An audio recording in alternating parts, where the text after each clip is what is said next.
As I said, one day Vid is going to want to sell his business. So what's the process Vid goes through to sell his business?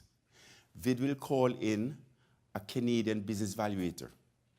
And the Canadian business valuator will say, okay, Vid, tell me about the qualitative aspects of your business. So Vid explains the business. Before he or she leaves, Vid, please give me your last 5 years' worth of financial statements. And I'll come back to you with a valuation in a week's time. So in a week's time, the valuator comes back and says, okay, Vid, I have a valuation for you. In the interim week, what did I do? I went and I searched through the TSX to find a business similar to yours, Vid, and I found it. If your business was traded on the TSX, Vid, it would trade at 10 times earnings. So if every dollar of earnings you have, 10 times, that's the value you'd get for it. But because your business, Vid, is not traded on the TSX, it's a private company, I have to apply an illiquidity discount to that 10 times earnings. And that illiquidity discount ranges from 25% to 40%. So your business is not worth 10 times, it's worth somewhere between 7.5 times and 6 times earnings. Am I right, sir? You know that, right? Okay. So Vid is going to cry the blues. Because he's going to say, what? That doesn't make any sense.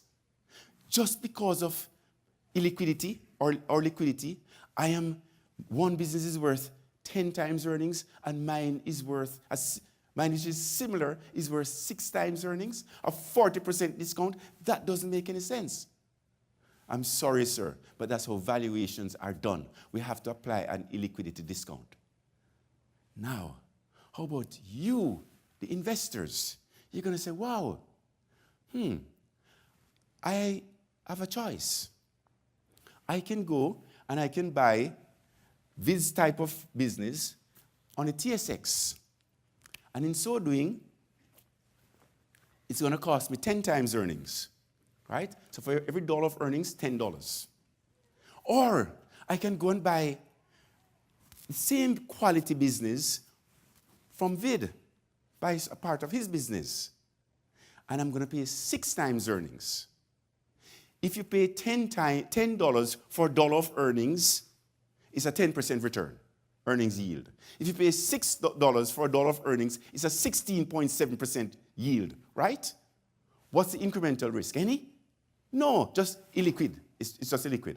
So now the question is, what is the difference between 10 and 16.7 over the long run? That's the question.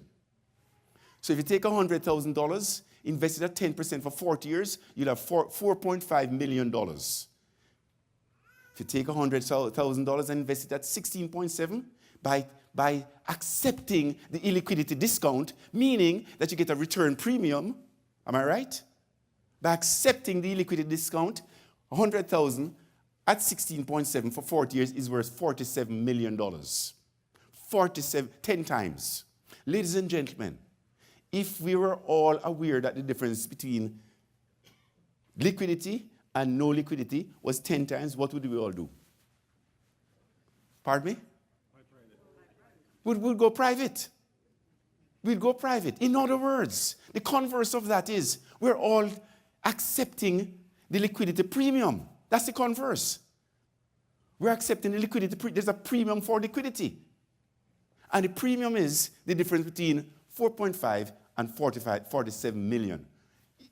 Is that really what you thought you were doing when you bought a publicly traded stock versus an equivalent private company? Is that really what you thought? Or you just weren't aware?